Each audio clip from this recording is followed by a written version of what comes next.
مل کے انشاءاللہ تعالی ہم امید کے سیاست کریں گے، جھوٹ کے سیاست کو رد کریں گے۔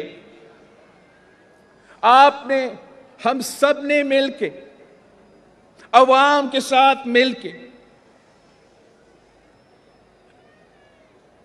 اس فساد کی سیاست کو، اس جھوٹ کی سیاست کو ہمیشہ کے لیے دفن کرنا ہے، اور انشاءاللہ تعالی ہم وہ سچ کی سیاست سے، ان کٹ پتلیوں کا جھوٹ کی سیاست کو رد کریں گے۔ اس ملک کو ہم جوڑیں گے، یکجہتی کے ساتھ ہم سیاست کریں گے، ایک دوسرے کو آپس میں ہم تقسیم میں اضافہ نہیں، آپس میں لوگوں کو لڑوائیں گے نہیں، ہم بھائی چارے کے ساتھ اور یکجہتی کے ساتھ انشاءاللہ تعالی شہید محترمہ بینظیر بھٹو کا نامکمل مشن کو مکمل کریں گے۔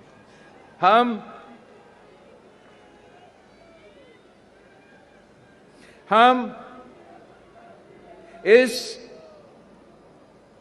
15 سال بعد کی جو برسی ہے، شہید محترمہ بینظیر بھٹو کی شہادت کا 15 سال کی برسی کے موقع پہ ہم سب عہد کرتے ہیں کہ ہم شہید محترمہ بینظیر بھٹو کی سیاست، شہید محترمہ بینظیر بھٹو کے فلسفہ اور شہید محترمہ بینظیر بھٹو کے نظریہ کے مطابق چلیں گے۔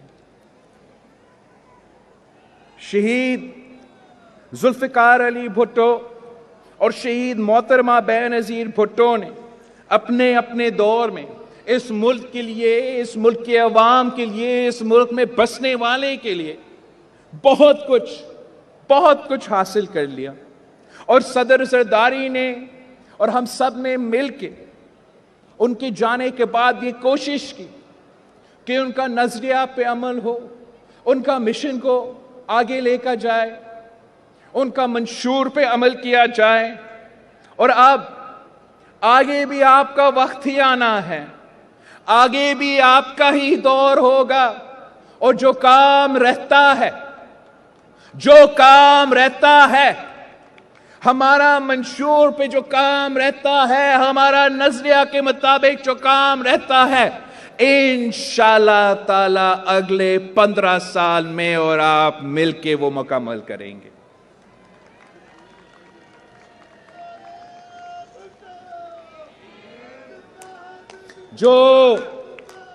جو سفر باقی ہے وہ سفر میں نے اور آپ نے مل کے طے کرنا ہے۔ شہید ذوالفقار علی بھٹو نے اور شہید محترمہ بینظیر بھٹو نے اپنے دور میں ہمیں حقوق دیے۔ 1973 کا آئین دیا گیا، جمہوریت کا پہلا کی بنیاد رکھا گیا، پھر آمریت کو شکست دیا گیا اور جمہوریت کو بحال کیا گیا۔ شہید ذوالفقار علی بھٹو نے اگر، شہید بابا نے اگر غریبوں کو حقوق دیے تو اس کے بعد شہید محترمہ بینظیر بھٹو نے غریبوں کو حقوق دیے۔ اگر شہید ذوالفقار علی بھٹو نے مزدوروں کو حقوق دی تو اس کے بعد شہید کی بیٹی نے مزدوروں کو حقوق دی۔ اگر شہید بھٹو نے کسان کو حق دلوایا تو اس کے بعد شہید محترمہ بینظیر بھٹو نے کسان کو حق دلوایا۔ اگر اس ملک کے مظلوموں کا، اس ملک کے غریبوں کا، اس ملک کے عام آدمی کا آواز شہید ذوالفقار علی بھٹو تھا تو اس کے بعد ان کے آواز شہید محترمہ بینظیر بھٹو بنی۔ اب آگے جا کے میں نے اور آپ نے مل کے انہی لوگوں کا آواز بن کے، انہی لوگوں کا نمائندہ بن کے محنت کرنا ہے۔ ہم نے انشاءاللہ تعالی اس طبقات کا خیال رکھنا ہے جن کا خیال شہید ذوالفقار علی بھٹو اور شہید محترمہ بینظیر بھٹو رکھتے تھے۔ اگر شہید بھٹو نے ہمیں 1973 کا آئین دیا تو پھر شہید محترمہ بینظیر بھٹو نے اسی 1973 کے آئین کا بحالی کے لیے 30 سال جدوجہد کی، وہ اس لیے کہ وہ جانتی تھی کہ اس آئین میں میرے عوام کا حق ہے، اس لیے کہ وہ جانتی تھی کہ اس آئین میں میرے عوام کا آزادی ہے، وہ اس لیے کہ وہ جانتی تھی کہ اس آئین کے مطابق عام آدمی کو حق دیا جائے گا، کسان کو بھی حق دیا جائے گا، مزدور کو بھی حق دیا جائے گا، ہر پاکستانی کو برابری کے سلوک کے ساتھ حق دیا جائے گا۔ تو اس لیے شہید محترمہ بے نظیر بھٹو نے اسی 1973 کی بحالی کے لیے، جمہوری نظام کی بحالی کے لیے 30 سال جدوجہد کی، اور اگر وہ آئین بحال ہوا، اگر بھٹو شہید کی امانت 1973 کے آئین بحال ہوا تو وہ صدر زرداری کی وجہ سے، وہ پاکستان پیپلز پارٹی کے کارکن کے، پاکستان پیپلز پارٹی کے ساتھیوں کے خون پسینے کے محنت کی وجہ سے ہم نے شہید محترمہ بے نظیر بھٹو کا 30 سالہ جدوجہد مکمل کیا۔ آپ کو 18ویں ترمیم کی صورت میں 1973 کا آئین بحال کیا، صوبوں کا حق دلوایا، جمہوریت کو بحال کیا، معاشی وسائل بھی صوبوں کو دلوائے گئے، اور ہم نے ہمیشہ جمہوری طریقہ اپنایا۔ جب ہم مشرف کا مقابلہ کر رہے تھے یا مشرف کا باقیات کا مقابلہ کر رہے تھے، ہر بار ہم نے جمہوری طریقہ، جمہوری ہتھیار اپنا کے غیر جمہوری لوگوں کو خدا حافظ کہہ دیا۔ جیسے صدر زرداری نے اس سابق آمر کو، اس آدمی کو، اس شخص کو جمہوری طریقے سے شکست دلوایا۔ آج ہم فخر سے کہہ سکتے ہیں کہ شہید محترمہ بے نظیر بھٹو تو ہے، مشرف تھا۔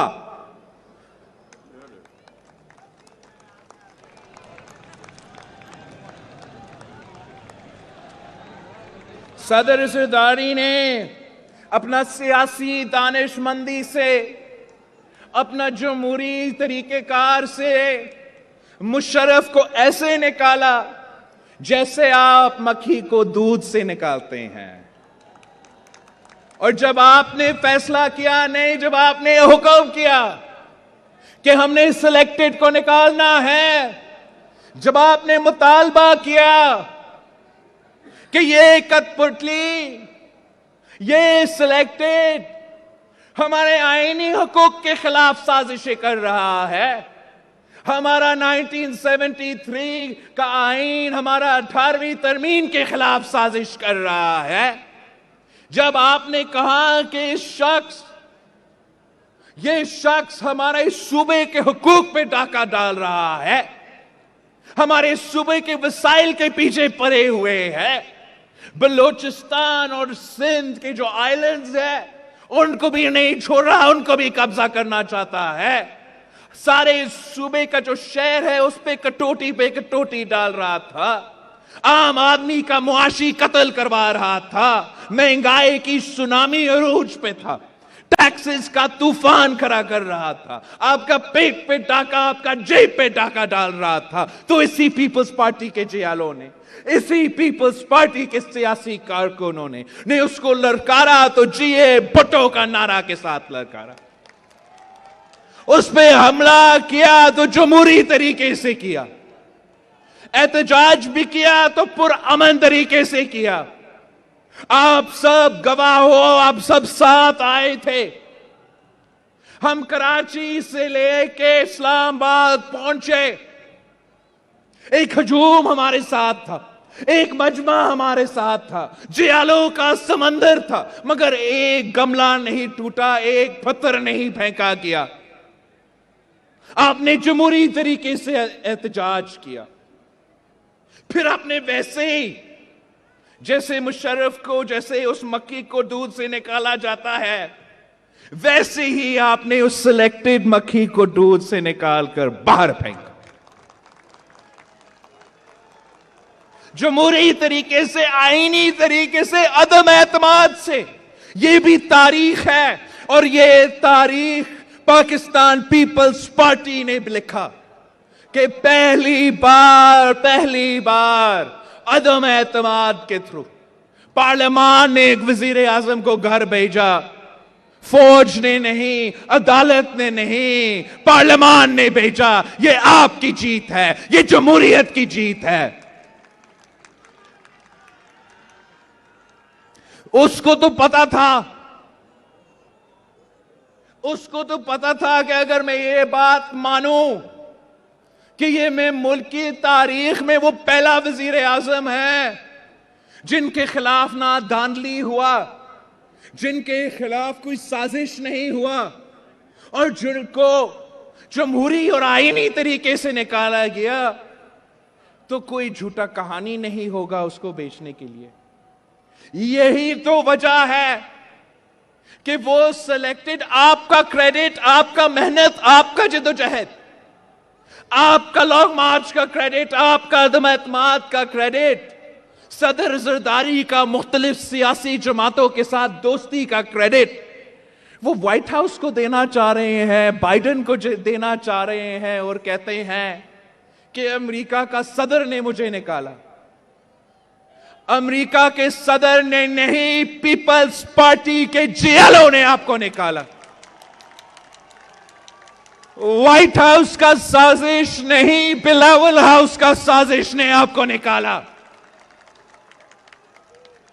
یہ بند کمروں کا سازش نہیں تھا. ہم آپ کے سامنے, عوام کے سامنے, اس ملک کے سڑکوں پہ, اس ملک کے پارلیمان پہ کھڑا ہو کے آپ کو کہتے رہے کہ ہم یہ کام کرنے جا رہے ہیں, اور وہ کام پھر کر کے دکھایا.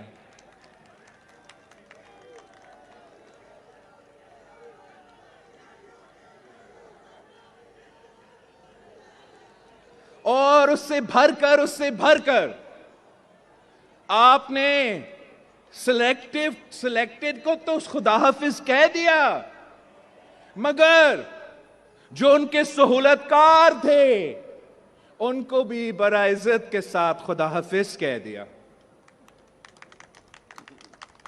یہ تو آپ کی جیت ہے, یہ جمہوریت کی کامیابی ہے, یہ جمہوریت کا انتقام ہے کہ انہی لوگوں جنہوں نے صدر زرداری کو اس عمر میں پھر سے جیل بھیجا, انہی لوگوں نے جنہوں نے ادی فریال تارپور کو بھی چاند رات کو, عید کی رات کو ہاسپٹل سے گھسیٹ کے جیل بھیجا, انہی لوگوں جنہوں نے اپنے مخالف کے گھر کے عورتوں کو بھی نہیں چھوڑا, آپ نے ان کا صحیح بندوبست کر دیا. آسان کو میں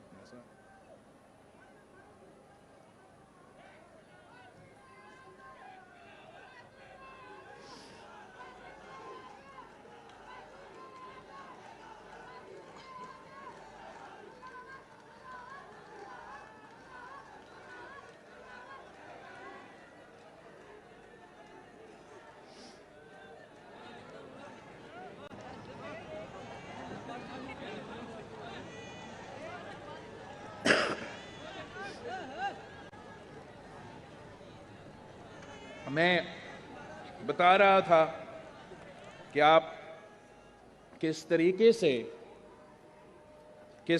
سے ان غیر جمہوری لوگوں کا بندوبست بھی کیا, ان کو خدا حافظ بھی کہہ دیا. اب یہ جان لیں, جیسے مشرف ماضی کا حصہ بن چکا ہے, ویسے یہ سلیکٹڈ, یہ مشرف کے باقیات, یہ بھی ماضی کا حصہ بن چکے ہیں. ان کا کوئی مستقبل نہیں, مستقبل آپ کا ہے. ہم نے ان کا نہیں سوچنا. جتنا بھی وہ سازش کرے, چیخے نکالے, ہم نے عوام پہ توجہ, عوام کے مسائل پہ توجہ, اور ہم نے مستقبل کا سوچنا ہے. اس لیے ہم یہاں ہوں گے, وہ تو یہاں نہیں ہوگا. آپ نے مستقبل میں اس ملک کو سنبھالنا ہے, اس ملک کے مسائل کو سنبھالنا ہے, اس ملک کے مسائل کا حل بھی نکالنا ہے. اگر میں سچ کہوں تو ماضی میں بھی آپ نے ہی یہ کام کیا ہے. اگر ملک ماضی میں مشکل میں تھا تو یہ پیپلز پارٹی تھی جس نے مشکل سے نکالا. اگر معاشی مشکلات تھے تو یہ پیپلز پارٹی تھی جس نے معاشی مشکلات سے نکالا. اگر خارجہ سطح پہ مشکلات تھے تو یہ پیپلز پارٹی تھی جس نے خارجہ سطح پہ جو بھی مشکلات ہے ان سے نجات دلوائے. اور آگے جا کے بھی آپ کو یہ ذمہ داری اپنانا پڑے گا. اگر امن کا مسئلہ تھا, لا اینڈ آرڈر کا مسئلہ تھا, دہشت گردی اور انتہا پسندی کا آگ تھی, تو صرف اور صرف پاکستان پیپلز پارٹی اس کا بندوبست کر سکتے ہیں. ہم نے تو ماضی میں بھی خدمت کیا ہے, آج بھی خدمت کر رہے ہیں, اور انشاءاللہ تعالی آنے والے کل میں بھی اس ملک کے غریب عوام کے خدمت پاکستان پیپلز پارٹی کے جیالے کریں گے. ہم تو شہید ذوالفقار علی بھٹو کے نظریہ میں یقین رکھتے ہیں. ہم روٹی, کپڑا اور مکان کو اپنا بنیادی نعرہ سمجھ کے چلتے ہیں. اگر بھٹو شہید نے بھی اسی نعرہ پہ عمل کیا تو شہید محترمہ بینظیر بھٹو نے عمل کیا. اگر صدر زرداری نے بینظیر انکم سپورٹ پروگرام کا بنیاد رکھا تو اسی فلسفہ کے مطابق بینظیر انکم سپورٹ پروگرام شروع کیا. اگر بینظیر انکم سپورٹ پروگرام میں اضافہ ہونا ہے تو اسی فلسفہ کے مطابق ہم اضافہ کر سکتے ہیں.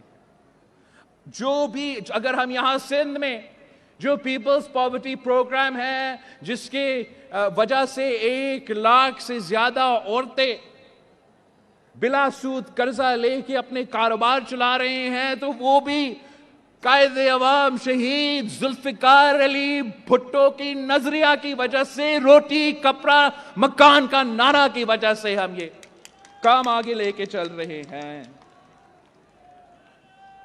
اگر قائد عوام نے ہمیں بیسک ہیلتھ یونٹس دیا اور بی بی شہید نے ہمیں لیڈی ہیلتھ ورکرز کا پروگرام دیا, تو انہی کا سوچ آگے رکھتے ہوئے, روٹی, کپڑا اور مکان اور معاشی حالات کا جائزہ لیتے ہوئے ہم نے سندھ بھر میں مفت علاج کے لیے ہاسپٹلز کھڑے کیے ہیں. یہاں سے تھوڑا دور جائیں گے تو گمبٹ پہنچیں گے خیرپور میں. کینسر کا علاج چاہتے ہو تو بالکل مفت. کڈنی اور لیور کا علاج چاہتے ہو تو گمبٹ خیرپور میں آپ کو ملے گا, اور وہ بھی بالکل مفت. جو بھی آپ کا علاج چاہے آپ گمبٹ خیرپور کے ہاسپٹل میں پہنچ کے, تو پاکستان پیپلز پارٹی نے آپ کے لیے بندوبست کیا ہے کہ مفت علاج ملے. اس لیے کہ ہم شہید ذوالفقار علی بھٹو کے روٹی, کپڑا اور مکان کا نظریہ پہ یقین رکھتے ہیں. عام آدمی کو, غریب آدمی کو وہی سہولت فراہم کرنا چاہتے ہیں جو امیروں کے لیے اویلیبل ہے. اگر آپ لڑکانہ شہر جائیں گے یا سکھر جائیں گے, سکھر سے ہوتے ہوئے حیدرآباد جائیں گے, حیدرآباد سے ہوتے ہوئے کراچی پہنچیں گے, تو جگہ جگہ آپ کو دل کے علاج کے لیے, دل کے مفت علاج کے لیے پاکستان پیپلز پارٹی کے بنے ہوئے ہاسپٹلز ملیں گے. اس لیے ہم چاہتے ہیں کہ آپ کے لیے یہ ادارے آپ کے گھر کے دروازے کے نزدیک بنے, اور وہ بھی مفت علاج دلوائے, تاکہ اگر آپ غریب ہو اور آپ امیر ہو اس سے کوئی نہیں فرق پڑتا. ہم آپ کا اگر دل کا کوئی بھی مرض ہے, کوئی بھی مسئلہ ہے, اس کا مفت علاج کروا سکتے ہیں.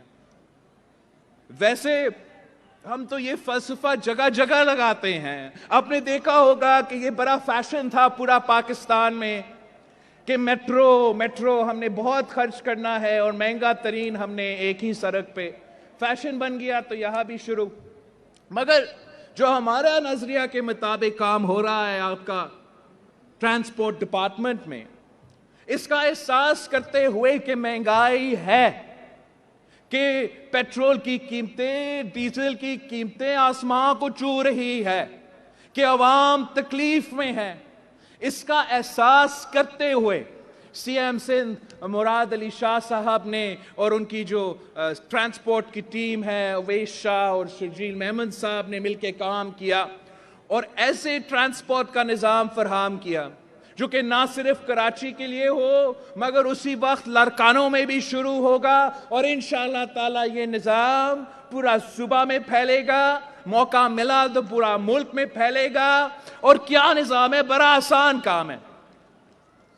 ہم بڑے بڑے برجز بنانے کے ساتھ وہ بسز کھڑا اس پہ تو نہیں کرتے ہیں، ہم ماڈرن بسز لے کر آ کے اس میں ایئر کنڈیشننگ ہو، اس میں وائی فائی ہو، اس میں دنیا کے سارے کے سارے سہولت ہو اور وہ نارمل روٹ پہ چلے تاکہ عام آدمی اس کا فائدہ لے سکے، گھر پہنچ سکے، مزدوری پہ پہنچ سکے، اور خاص طور پہ جو اس کا پرائس ہو وہ 50 روپیز کا ہو، 50 روپیز سے زیادہ نہ ہو، جتنا بھی اسی بس میں سفر کرنا چاہے تو اسی 50 روپیز کے اندر ہی اندر کر سکتے ہیں۔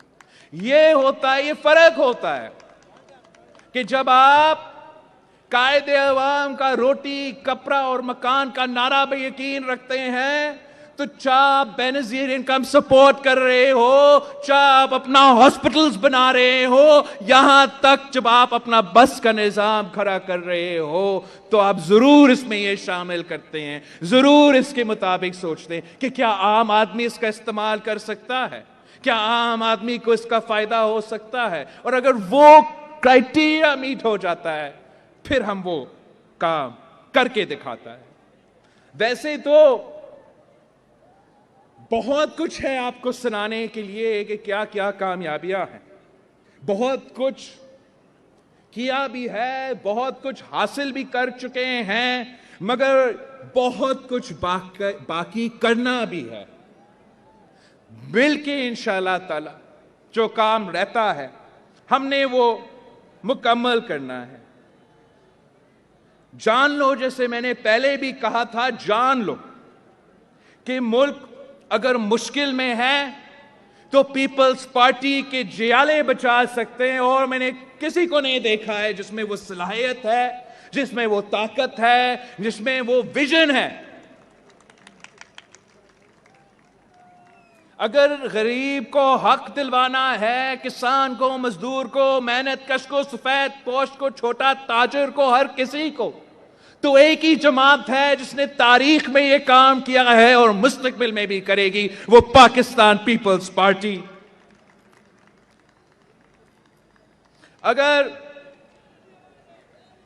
اگر دنیا میں پاکستان کا وقار بلند کرنا ہے، دنیا بھر میں پاکستان کا عزت کروانا ہے، دنیا کے آنکھوں میں آنکھیں ڈال کر بات کرنا ہے، تو ماضی میں بھی ایک ہی جماعت نے یہ کام کیا ہے، وہ تھا پیپلز پارٹی۔ آج بھی ایک ہی جماعت یہ صلاحیت رکھتا ہے، ایک ہی جماعت یہ کام کر کے دکھا سکتا ہے، اور وہ ہے پاکستان پیپلز پارٹی۔ اگر آپ نے دہشت گردوں کو شکست دلوائے، انتہا پسندوں کو شکست دلوائے، تو وہ بھی ماضی میں ایک جماعت نے کر کے دکھایا، اور آنے والے مستقبل میں بھی انشاءاللہ تعالی یہ جماعت کر کے دکھائے گا۔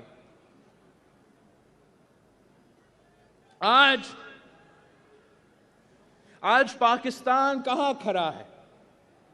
ہم نے پچھلے سال جمہوریت کی بحالی کی تحریک شروع کیا تھا، معاشی انصاف کی تحریک شروع کیا تھا، پاکستان کی دنیا میں عزت بحال کرنے کی تحریک شروع کیا تھا، پاکستان کو انتہا پسندوں اور دہشت گردوں سے پاک کرنے کی تحریک شروع کیا تھا، عوامی مارچ کا آغاز کیا، سلیکٹڈ کا جو عذاب ہے اس سے ہم نے نجات دلانا تھا، مشرف کی باقیات کا بندوبست کرنا تھا، ان سازشوں کو ناکام کروانا تھا. یہ تو کٹ پتلی تھا, یہ تو سلیکٹڈ تھا. اصل میں سازش کیا تھا؟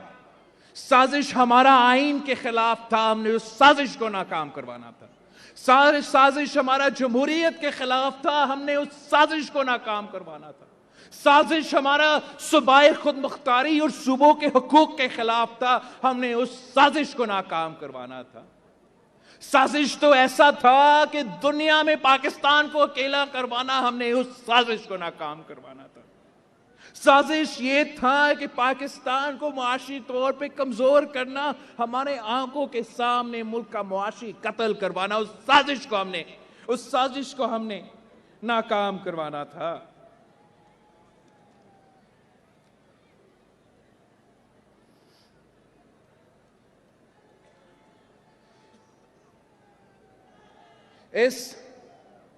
ان کے سلیکٹڈ کے ناکامی کی وجہ سے, نالائکی کی وجہ سے پاکستان دنیا میں اکیلا ہوتا جا رہا تھا. پاکستان کا جو سٹیٹس ہے, جو پوزیشن ہے, جو مقام ہے, وہ ہمیں نہیں مل رہا تھا. پاکستان کو انتہا پسندی اور دہشت گردی سے جوڑا جا رہا تھا. ہم اپنے سفیر کم اور انتہا پسند اور دہشت گردوں کا سفیر بن چکے تھے. اس حالت میں ہم نہ صرف اپنا دفاع نہیں کر سکتے تھے, پاکستان کا دفاع نہیں کر سکتے تھے, اور سب سے افسوس کی بات, کشمیر کا دفاع نہیں کر سکتے تھے.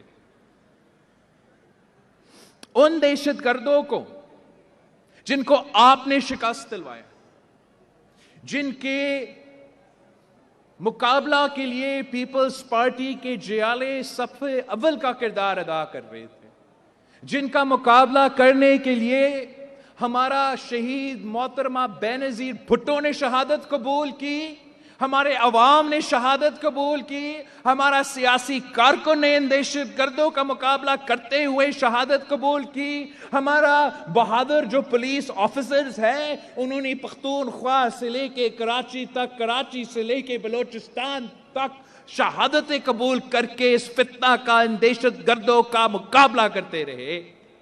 ہمارا فوجی آفیسر, ہمارا سرحدوں سے لے کے ملک بھر میں انہوں نے شہادتیں قبول کر کے ان دہشت گردوں کو شکست دلوایا. دہشت گردوں کا آپ کو یاد ہے نا, دہشت گردی کا بیک بون ٹوٹ چکا تھا. دہشت گردوں کو وہ لوگ نہیں مل رہے تھے کہ وہ اپنا غلط کام کرے, ان کا مورال ٹوٹ چکا تھا. آپ ضرب عضب پتہ نہیں کتنے آپریشن کر کے جیت چکے تھے, یا آپ کے قید میں تھے, یا کسی اور ملک کے قیدی تھے, یا کہیں جا کے چھپ رہے تھے. ان میں ہمت نہیں تھا کہ پاکستان کی طرف مالی آنکھ دکھایا جائے. یہ آپ کی جیت تھا.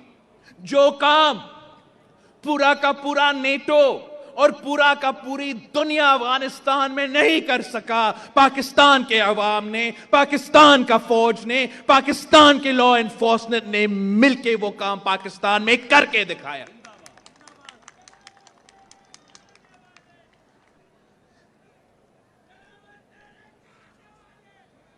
ان دہشت گردوں کا مقابلہ تو ہمارے ٹیچرز نے اسکول میں بیٹھ کے کیا, اور وہاں بھی شہادتیں قبول کی. اے پی ایس کے بچوں نے ان کا مقابلہ کر کے شہادت قبول کی. تو آج ہم شہید بی بی کے یوم شہادت میں کرا کر کے سوال پوچھتے ہیں کہ کس نے اس کھلاڑی کو, اس سلیکٹڈ کو, اس ناجائز نالائق کو یہ اجازت دی کہ ان دہشت گردوں اور انتہا پسندوں کے سامنے گھٹنے ٹیکے؟ کس نے ان کو اجازت دی کہ وہ ان کو پیر پکڑ کے مذاکرات شروع کی؟ کس نے صدر پاکستان کو کہا, کس نے عمران کو یہ اجازت دی؟ یہ برداشت ہم نے کیسے کیا کہ آپ سے پوچھے بغیر, پاکستان کے عوام سے پوچھے بغیر دہشت گردوں کہ متاثرین سے، وکٹم سے پوچھے بغیر کس نے ان کو اجازت دی پارلیمان کے پوچھے بغیر کہ دہشت گردوں کا پاؤ پکڑ کے مذاکرات شروع کرے؟ ان کو کس نے ہمارا قید سے رہا کیا؟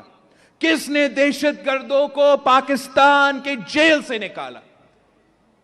کس نے یہ اجازت دی کہ افغانستان میں جو تھے، جو وہاں سے جیل کے نکل گئے، ان کو بھی دعوت دے، ان کو بھی ادھر یہاں بسنے دے؟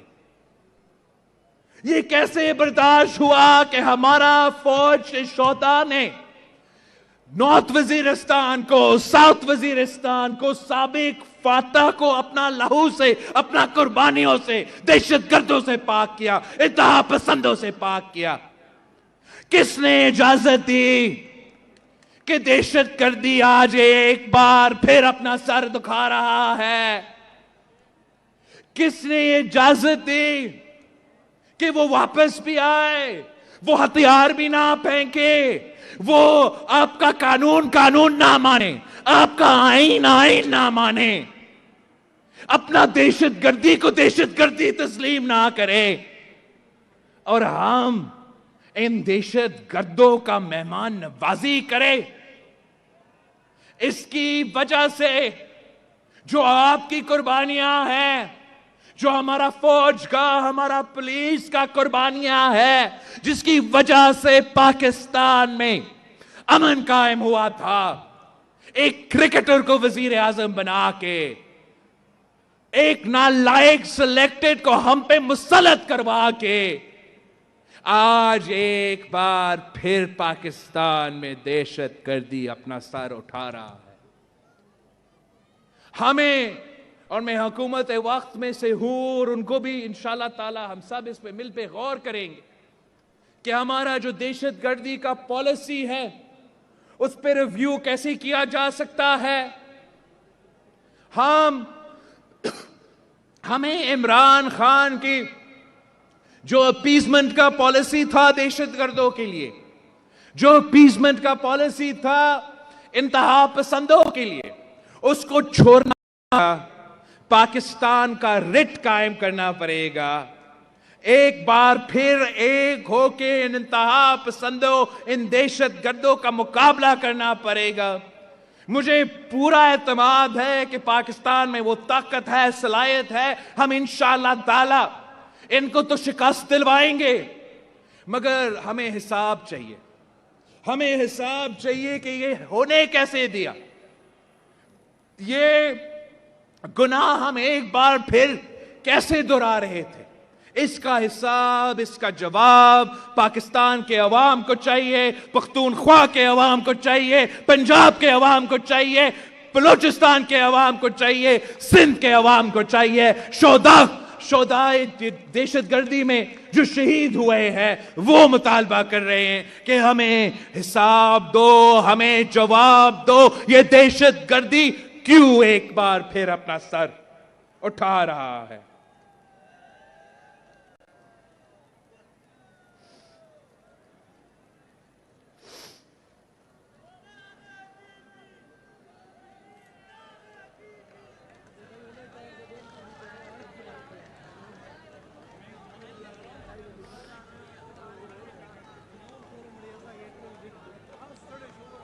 ساتھیوں، جب ہم نے اپنا سفر کا آغاز کیا، اپنا عوامی مارچ کا،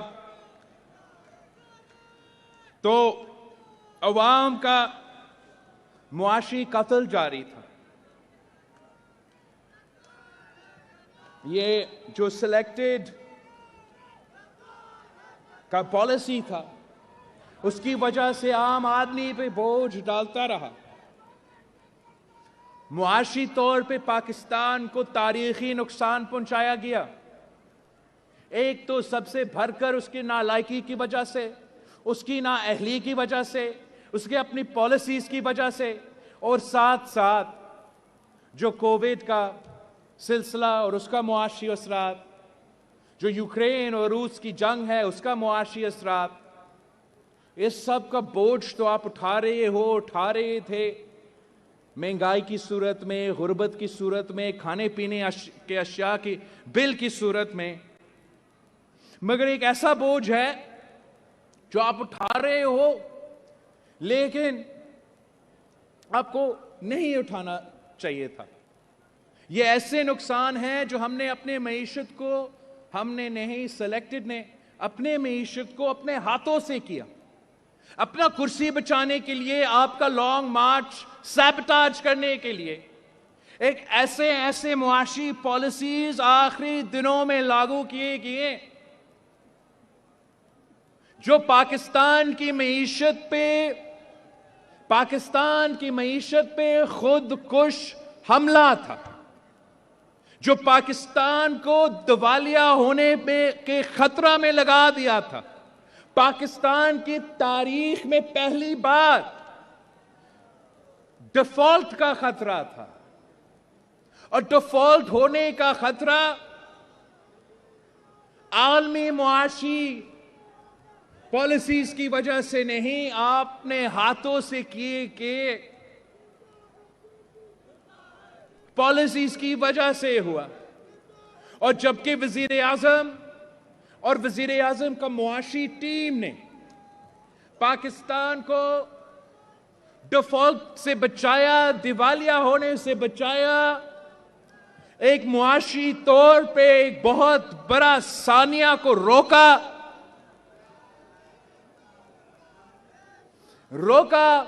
تو پاکستان کی معیشت صحیح سمت پہ چل رہا تھا.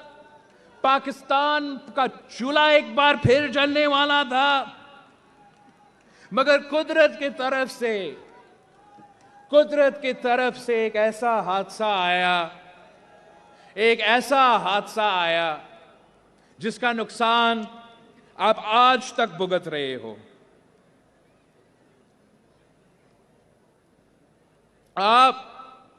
میں جتنا بھی اس کو ایکسپلین کرنے کی کوشش کروں وہ کام ہے. جو سیلاب کا سلسلہ تھا اور آج تک جاری ہے کئی علاقوں میں، یہ تو ہمارے لیے قیامت سے پہلے قیامت تھا. مانسون شروع ہوئے تو مہینوں تک چلتا رہا، رکنے کا نام بھی نہیں لیتا. آسمان سے سیلاب گر رہا تھا.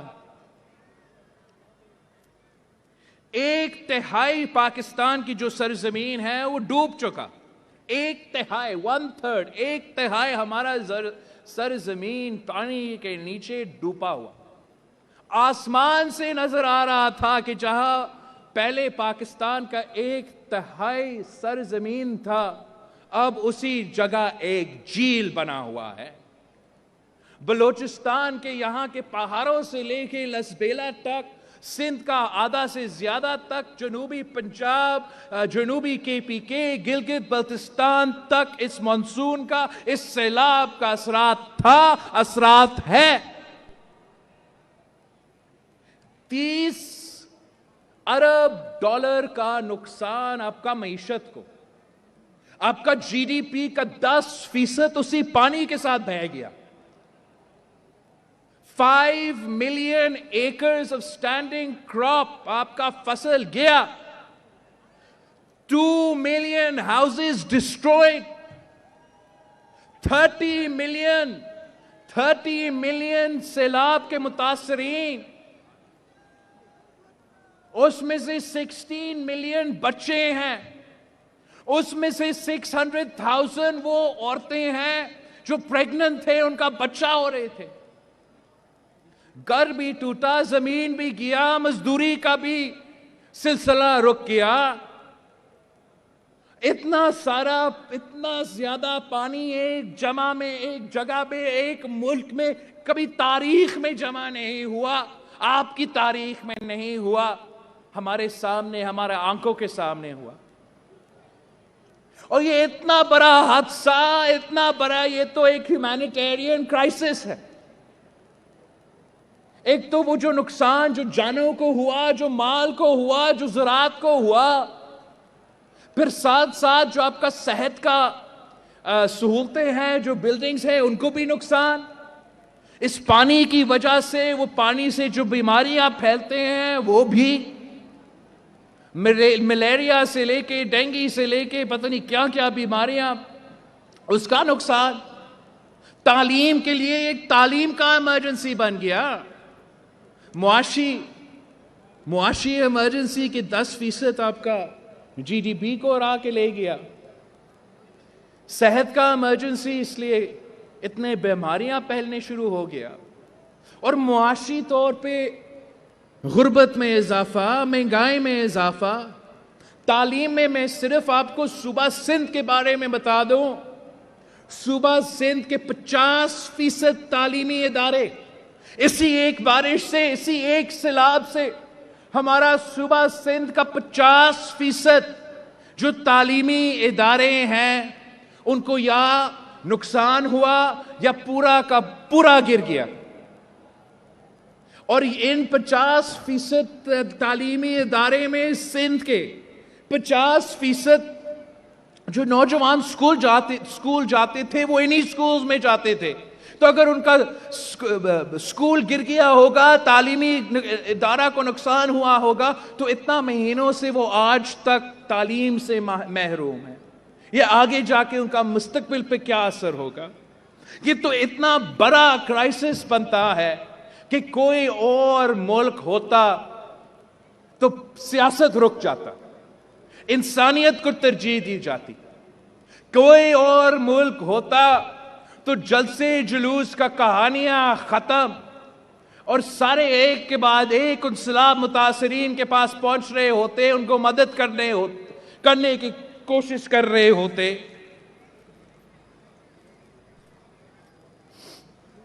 ہم تو اسی کوشش میں ہیں اور تھے, اور آگے بھی اسی کوشش میں ہوں گے کہ پوری دنیا سے جتنا بھی مدد اکٹھا کر سکے اتنا کرے. اتنا نقصان ہوا ہے کہ جتنا بھی اکٹھا ہوتا ہے اتنا ہی کم لگتا ہے, مزید محنت کرنا پڑتا ہے. لیکن یہ تماشا دیکھو کہ 1/3 پاکستان ڈوبا ہوا اور تخت لاہور کا لڑائی چلتا رہا. 1/3 پاکستان سیلاب سے متاثر, 30 ارب ڈالر کا نقصان, 10% آپ کا جی ڈی پی اڑ گیا, اور جی ٹی روڈ کا لانگ مارچ چلتا رہا, کھیل تماشا چلتا رہا. کیا بلوچستان, سندھ, جنوبی پنجاب, پختونخوا, گلگت بلتستان, کیا یہ پاکستان کا حصہ نہیں ہے؟ ان کی زندگی, ان کے لیے ان کی جو بھوک ہے, ان کا جو غربت ہے, اس کو دور کرنا ضروری ہے. یا 6 مہینے کے لیے عمران وزیر اعظم نہیں رہا تو اب ایک بار پھر بنانا ہے؟ یہ ظلم میرے خلاف نہیں, اس ملک کے خلاف ہے, آپ کے خلاف ہے. آپ کے جو مسائل ہیں ان کے ساتھ مذاق ہے. پوری دنیا دیکھ رہا ہے کہ ہم جا کے بتاتے ہیں کہ پاکستان میں اتنا تباہ, غربت کے لکیر کے نیچے اتنے لاکھ لوگ دکھیلے گئے, نہ کسان کام کر سکتا, نہ محنت کش کام کر سکتا.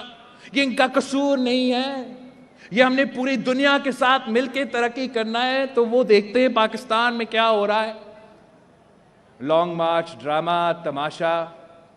اس طریقے سے نہ ملک چلتا ہے, نہ سیاست ہو سکتا ہے. ہم تو اپنے مخالف کو کہیں گے کہ پہلے وہ انسان بنے, پھر وہ سیاستدان بنے. پاکستان بچے گا, پاکستان کا معیشت بچے گا, پاکستان کے عوام بچیں گے, تو پھر کوئی ایسا ملک ہوگا جس میں ہم وزیر اعظم کے کرسی پہ لڑ سکتے ہیں. ایک طرف عمران کا ضد, سلیکٹڈ کا انا, اور دوسری طرف ہمارے سیلاب کے متاثرین, ہمارے معاشی جو سیلاب ہے اس کے جو اثرات ہیں وہ بھگت رہے ہیں. اور ہمیں اس کو اب درست کرنے کے لیے ٹائم لگے گا. اتنا زیادہ نقصان کو چند مہینے میں ہم حل نہیں کر سکتے. شکر الحمدللہ میں نے ٹائملی وقت پہ جو اقوام متحدہ کا سربراہ ہے, جو سیکرٹری جنرل ہے, جو نیو یارک میں یونائٹڈ نیشنز کو سنبھالتا ہے, اس کو میں نے یہاں پاکستان خود دعوت دے کے لے کر آیا. لڑکانہ کو دکھایا, بلوچستان دکھایا, کہ وہ خود اپنا آنکھوں سے دیکھ سکے کہ ہمارے ہاں نقصان کیا ہوا ہے. یہ واقعی قیامت سے پہلے قیامت ہے. وہ آدمی کہہ رہا تھا کہ اس کا اپنا ملک کا پورا حصہ اگر ڈوب جاتا, اتنا لوگ نہ اتنا نقصان ہو جاتا. اور ہم اس کی شکر گزار ہے کہ وہ ہر قدم پہ پاکستان کا مدد کر رہے ہیں. آپ کی وجہ سے ہم پوری دنیا میں بھاگ دور کر رہا ہوں, کبھی کسی ایک ملک سے, کبھی ایک دوسرا ملک سے, کبھی کسی تیسرا ملک سے, کہ میرے لوگ ڈوب چکے, ان کے گھر تباہ, ان کے فصل تباہ. جو پہلے غریب تھے ان کے لیے تو انتہا ہے مصیبتوں کا, لیکن پہلے جو غریب نہیں تھے, جو اپنا کاشتکاری کرتے تھے, اپنا محنت مزدوری کرتے تھے, سفید پوش ہوتے تھے, ایک سیلاب کے بعد سب کے سب غربت کے لکیر کے نیچے دکھیلے گئے ہیں. اگر 30 ارب ڈالر کا معاشی نقصان ہوا تو اس کا آدھا وسائل جمع کرنے کے لیے ہمیں سال سے تو زیادہ ٹائم کی ضرورت ہوگا. انشاءاللہ تعالی ہم بہت شکر گزار ہے یونائٹڈ نیشنز کا سیکرٹری جنرل کا کہ وہ جنوری 9 پہ یورپ میں وزیر اعظم شہباز شریف کے ساتھ اور یونائٹڈ نیشنز کا, اقوام متحدہ کا سیکرٹری جنرل مل کے پاکستان کو ایک بار پھر تعمیر کرنا, سیلاب متاثرین کا مدد کرنا کا سلسلہ وہ لانچ کریں گے. اپنا پروگرام دنیا کے سامنے رکھیں گے, اور وہ پروگرام انشاءاللہ تعالی میں دنیا بھر میں لے کے جاؤں گا کہ کیسے اور کس طریقے سے ہم مل کے نہ صرف سیلاب متاثرین کو مدد کر سکتے ہیں, ہمارا ذرائع معیشت اور جو لوگ ذرائع معیشت کا حصہ ہے, جو سب سے زیادہ نقصان میں ہیں اس سیلاب سے, ان کا کیسا مدد کرنا ہے, اور پورا پاکستان میں ایسا انفراسٹرکچر میں انویسٹ کرنا کہ ہم ایک بار پھر پاکستان کا تعمیر نو کر سکے. اس سلسلہ میں خاص طور پہ آپ سب کو اور سب کے سامنے چیف منسٹر سندھ مراد علی شاہ صاحب کو کا تعریف بھی کرنا چاہوں گا, شکریہ بھی کہنا چاہوں گا کہ جو کمال شاہ صاحب, مجھے بتانے تو دے تالیاں سے پہلے, جو کمال شاہ صاحب نے کیا میں آپ کو سمجھاؤں. جب بارشیں چل رہے تھے, ابھی تک پورا سیلاب جمع نہیں ہوا, تو شاہ صاحب نے اس وقت سے سندھ کے جو پروجیکٹس ضروری ہوگا سیلاب سے تعمیر کرنے کے لیے, سیلاب سے نکلنے کے لیے, عوام کے لیے جو پروجیکٹس ضروری تھے ان کے لیے وہ پورا تیاری کیا, پورے سکیمز بنائے میرے لیے کہ گھروں کو ہم کیسے تعمیر کریں گے, زراعت کو ہم کیسے بحال کریں گے, غربت کا مقابلہ کیسے کریں گے, اتنا اریگیشن کا ہم کیسے صحیح کریں گے. پورے سکیمز تیار کیا, ٹائم سے پہلے مکمل کیا. اور اب جب میں امریکہ میں تھا, آپ کا شاہ صاحب کی محنت کی وجہ سے, آپ کا شاہ صاحب کی تیاری کی وجہ سے میں اس پوزیشن میں تھا کہ ہم ورلڈ بینک سے, جو عالمی بینک ہے, اس سے $2 ارب کا قرض سندھ کے عوام کے لیے, سیلاب کے متاثرین کے لیے کا بندوبست کیا. اور یہ صرف اس لیے ممکن تھا کہ سی ایم صاحب نے وقت سے پہلے, اگر سی ایم صاحب کی طرح دوسری جگہوں سے اتنا ہی تیزی اور محنت کے ساتھ کام کیا جاتے, مجھے دیا جاتا, تو ان کے لیے بھی ایسا ہی بندوبست کیا جاتا. لیکن انشاءاللہ 9 جنوری کو پورا ملک کا پروگرام بھی ہوگا, سندھ کا پروگرام بھی شروع ہوگا, اور ہم وہ وسائل اکٹھے کرنے کا سفر, وہ جدوجہد شروع کر سکیں گے. جو پیسہ آپ کا سی ایم سندھ کی محنت کی وجہ سے ہمیں جلدی مل رہا ہے, اس کے بارے میں آپ کو ذرا بتانا چاہ رہا ہوں کہ ہمارا یہ جو سیلاب ہے ایک حادثہ ہے قدرت کی طرف سے، قیامت سے پہلے قیامت ہے، مگر اس موقع کو استعمال کر کے میں چاہتا ہوں کہ جب ہم یہ سفر مکمل کرتے ہیں، یہ تعمیر کا کام مکمل کرتے ہیں، یہ ورلڈ بینک کا پیسہ، دوسرا پیسہ، ہم سب کا حصہ، صوبہ سندھ کا، وفاق کا، سب شامل کر کے ہم سیلاب متاثرین کو اتنا مدد کریں، ہم بے گھر سیلاب متاثرین کو اتنا مدد کرے، سیلاب متاثر ہاریوں کو اتنا مدد کرے، مزدوروں کو اتنا مدد کرے کہ وہ کہہ سکے کہ اس مدد کے بعد ہمارا وہ پوزیشن، ہمارا معاشی طاقت سیلاب آنے سے پہلے جو ہمارا حال تھا اور آج جو ہمارا حال ہے وہ سیلاب سے پہلے سے بھی بہتر ہے۔ ہم ایسے کام کرنا چاہتے ہیں، ہم ایسے کام کرنا چاہتے ہیں کہ ہم سیلاب کے متاثرین، چاہے وہ سندھ میں ہو، بلوچستان میں ہو، پنجاب میں ہو، پورا ملک میں ہو، کہ ان کو اپنے پاؤں پہ کھڑے کیے جائیں۔ اگر وہ اپنے پاؤں پہ کھڑا ہو جاتے ہیں تو پورا ملک کا معیشت اپنے پاؤں پہ کھڑا ہو جائے گا۔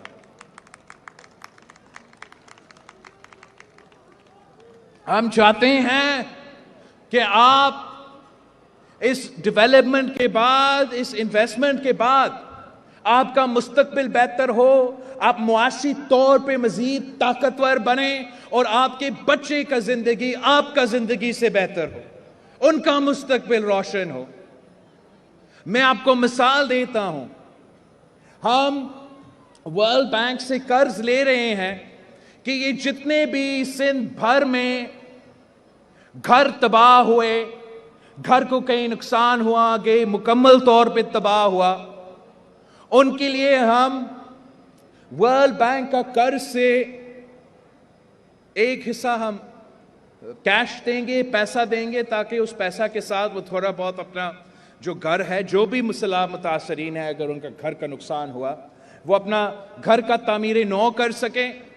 ہم ساتھ ساتھ ایک بلا سود قرضہ دیں گے تاکہ اگر وہ مزید کام کرنا چاہے اپنے گھر کو تعمیر کرنے کے لیے یا جو بھی، وہ بلا سود قرضہ بھی موجود ہو۔ مگر سب سے بھر کر سندھ بھر میں جن کا گھر کو نقصان ہوا، گھر تباہ ہوا، ان کا تو کچا گھر تو ہے، مگر وہ اس گھر کے مالک نہیں ہیں، اس زمین کا مالک نہیں ہے۔ تو میں نے سی ایم سندھ سے کہا ہے اور چیف منسٹر سندھ اس بات پہ قائل ہے کہ یہ اب ہمارا موقع ہے، ہمارا باری ہے کہ ہم اپنا لینڈ ریفارمز کریں، اور انشاءاللہ تعالی ہم نہ صرف پیسہ دیں گے تاکہ گھر تعمیر ہو، نہ صرف لون دے کے قرض دیں گے بلا سود قرض تاکہ آپ اپنا گھر تعمیر ہو، لیکن اگر وہ گھر کچی آبادی میں ہے، گھوٹ آباد میں ہے، اور وہ زمین صوبائی حکومت کا ہے، وفاقی حکومت کا ہے، اس سلسلہ کے بعد وہ حکومت کا زمین نہیں رہے گا، وہ آپ کا زمین رہے گا۔ انشاءاللہ تعالی ہم سیلاب متاثرین کو حق ملکیت دلوائیں گے، اپنی زمین کا، اپنا گھر کا مالک بنائیں گے، اور راتوں رات انشاءاللہ تعالی راتوں رات آپ کا جو معاشی قوت ہے اس میں اضافہ ہوا۔ راتوں رات یہ جو سکیم ہم کریں گے، ہم گھر کے عورتوں کو اس زمین کا مالک بنائیں گے، اور جب یہ ہم کام کریں گے تو راتوں رات تو آپ کا معاشی قوت میں اضافہ ہوگا، معاشی طاقت میں اضافہ ہوگا، ساتھ ساتھ ہمارا شہید بی بی کا نظریہ کے مطابق عورتوں کا امپاورمنٹ ہوگا۔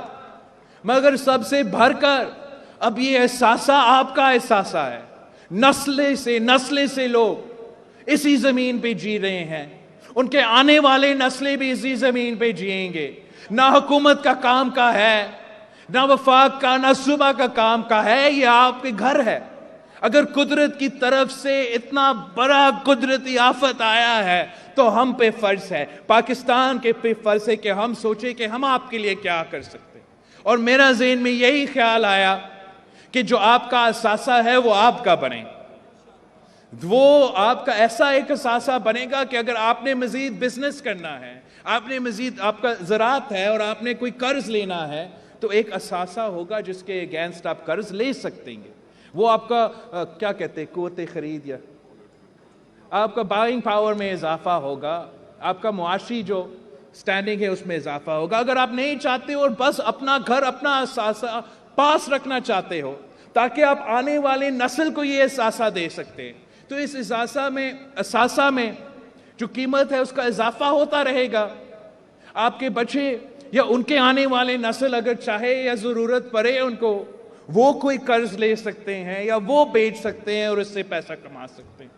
اور اس انشاءاللہ انقلابی سٹیپ سے ہم نہ صرف سیلاب کا حل نکالیں گے، مگر غربت کا مقابلہ کریں گے، مہنگائی کا مقابلہ کریں گے، ہمارا شہیدوں کا فلسفہ پہ چلتے ہوئے پاکستان کے عوام کے کام آئیں گے.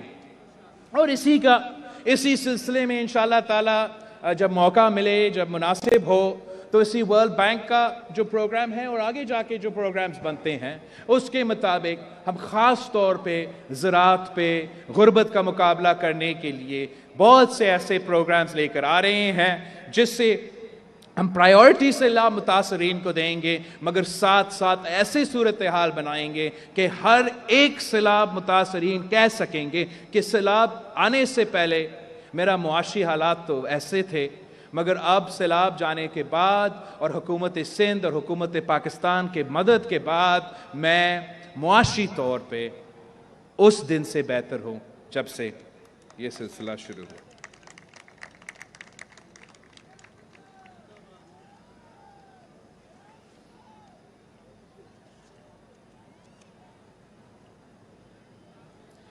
تو باقی کافی معاشی مشکلات ہیں، مگر ہم پر امید ہیں کہ ماضی میں بھی وزیر اعظم صاحب اور اس کی جو فائنینشل ٹیم ہے انہوں نے ملک کو معاشی مشکلات سے نکالا، ڈیفالٹ سے بچایا، اور آگے جا کے بھی جو بھی معاشی مشکلات ہوں گے وہ بھی وزیر اعظم کی معاشی ٹیم سنبھالیں گے ضرور. یہ بات تو طے ہے کہ وہ آدمی جو اس معاشی بحران کا ذمہ دار ہے، وہ سلیکٹڈ جس کا یہ جو ہمارا معیشت پہ خودکش حملہ کیا تھا، جس نے مہنگائی کا یہ سونامی کھڑا کیا، جس نے غربت کا جو آگ ہے پوری ملک میں چلا دیا، اس شخص کو پھر سے موقع نہیں مل سکتا ہے کہ مزید ہمارا معیشت کو تباہ کرے، مزید ہمارے عوام کے لیے معاشی مشکلات پیدا ہو. ساتھیوں، جب ہم نے لانگ مارچ کا آغاز کیا تو ہم نے سلیکٹڈ سے نجات اور جمہوریت کا بحالی کے لیے ہم نکلے تھے. آپ کی محنت کی وجہ سے، آپ کی جد و جہد کی وجہ سے ہم کامیاب تھے، ہم جیت چکے ہیں اور ایک قسم کا جمہوریت کی فضا میں اس سمت کی طرف بڑھتے جا رہے ہیں. لیکن عمران کا جانے کے علاوہ، اس وزیر اعظم کو نکالنے کے علاوہ آپ کا ایک اور بڑا کامیابی ہے. وہ کیا ہے؟ وہ یہ ہے کہ اس ملک کا سپہ سالار وردی میں کھڑا ہو کے تقریر کرتا ہے اور مانتا ہے کہ سیاست میں مداخلت ہوتا تھا، اور یہ پورا ادارہ فیصلہ کرتا ہے، توبہ کرتے ہیں کہ وہ سیاست میں مداخلت نہیں کریں گے.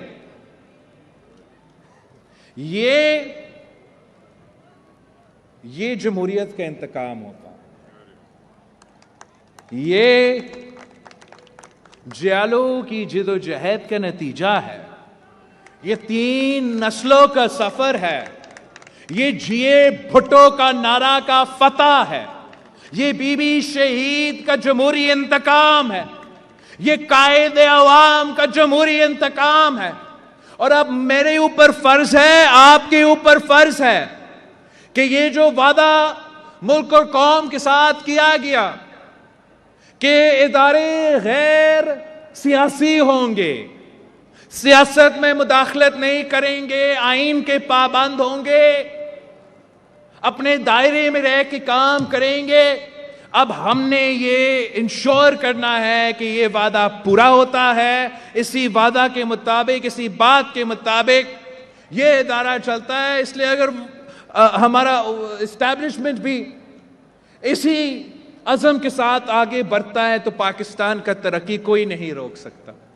اگر ہر ادارہ اپنا اپنا کام کرے گا تو یہ نہ صرف آپ کی جیت ہے, یہ پورے پاکستان کی جیت ہے. مگر مشرف کے باقیات کے لیے, سلیکٹڈ کے لیے, یہ ان کی سیاست کی قیامت کا نشانی ہے.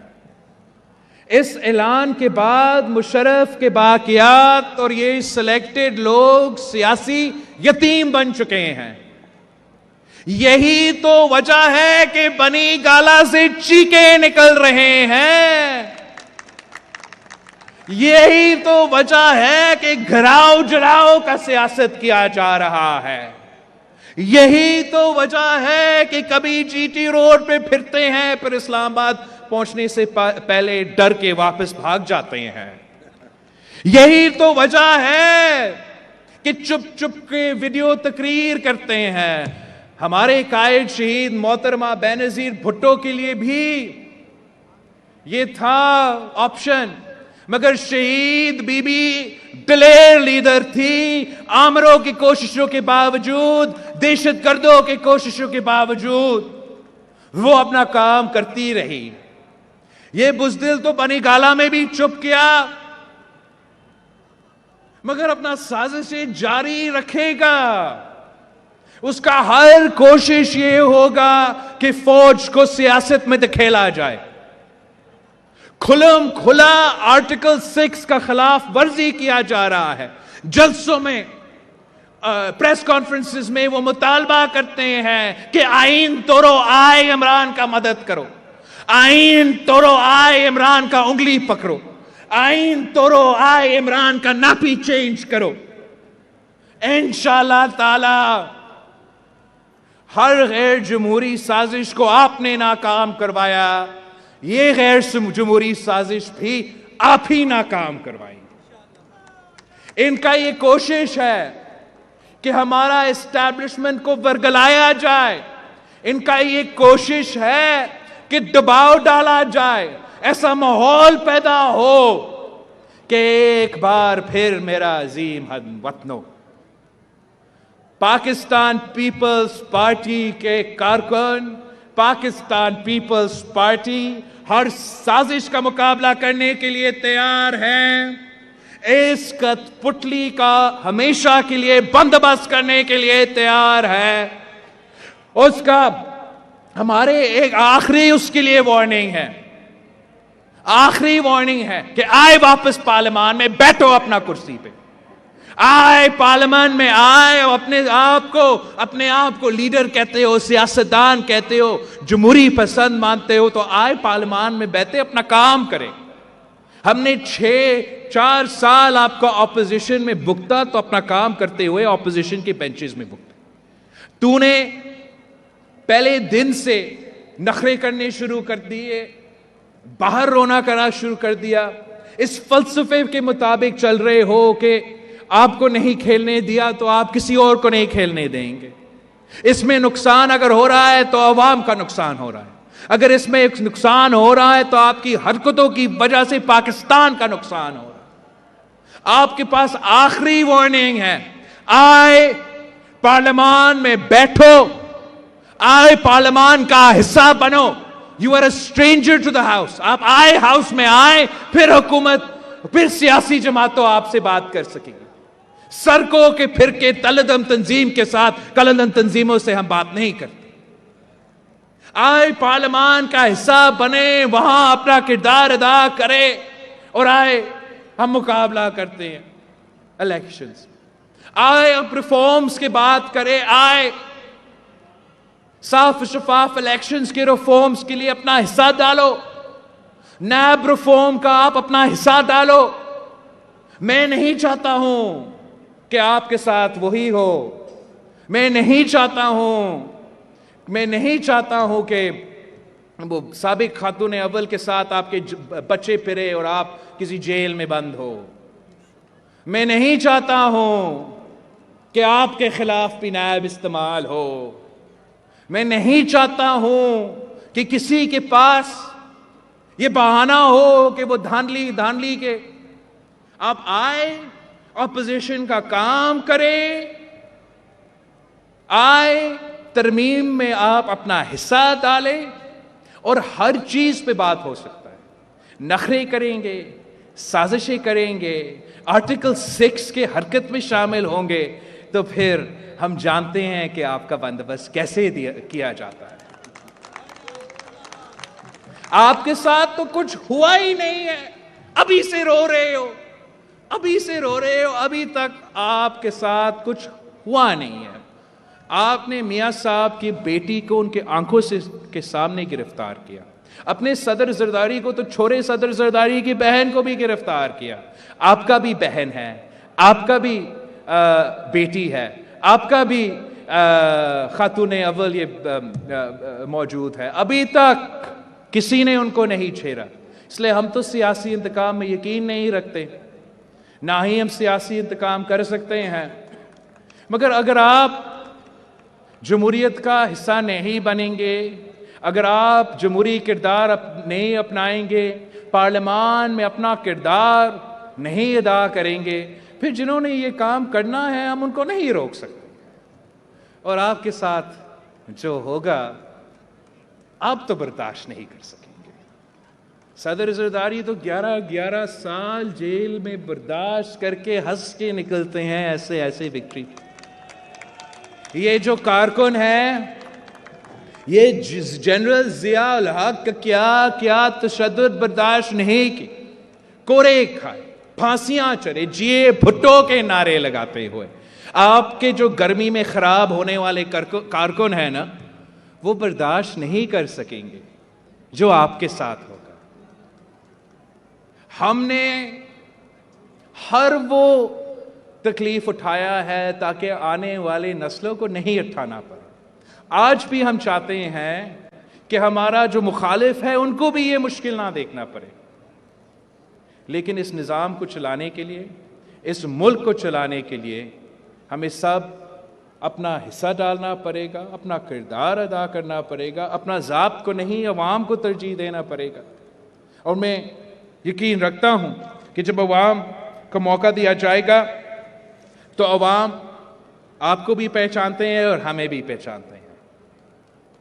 عوام جانتے ہیں کہ 4 سال میں اس ملک کے ساتھ کیا مذاق کیا گیا, اور عوام جانتے ہیں کہ پاکستان پیپلز پارٹی وہ جماعت ہے جو معاشی مشکلات سے نکال سکتے ہیں, جو خارجہ سطح پہ مشکلات ہے وہ نکال سکتے ہیں, وہ اس سے نکال سکتے ہیں, اور اس ملک کو بھی ہم چلا سکتے ہیں. پاکستان کے عوام جانتے ہیں کہ جب آپ کے دور تھا تو پاکستان پوری دنیا میں آئسولیٹڈ تھا. عوام جانتے ہیں کہ آپ کسی کو جواب بھی نہیں دے سکتے تھے. اب عوام جانتے ہیں کہ جب یہ ذمہ داری ہمارے ہاتھ میں ہے تو چاہے ہم وہ اقوام متحدہ میں جائے یا امریکہ میں جائے یا چین میں جائے, ہم سر بلند کر کے آنکھوں میں آنکھیں ڈال کے پاکستان کا ترجمانی کرتے ہیں. آپ کے